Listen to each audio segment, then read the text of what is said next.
तुम ठीक हो ना? किसी तबीब को दिखाया तुमने? हाँ, तबीब को दिखाया। तुम्हें क्या हुआ है हुलफैरा? वालिदा, सबसे पहले ओरहान को बताना चाहती थी, मगर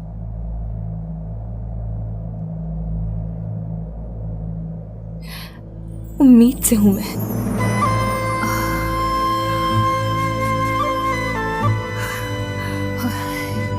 मेरी बेटी, इन मुश्किल हालात में तुमने खुशी की खबर सुनाई। मुबारक हो तुम्हें।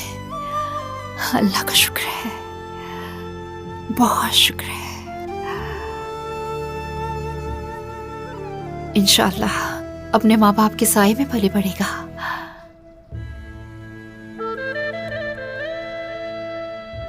वालिदा, हाँ, ओरहान लौट तो आएगा ना? इंशाअल्लाह हुलफैरा लौट आएगा, इंशाअल्लाह।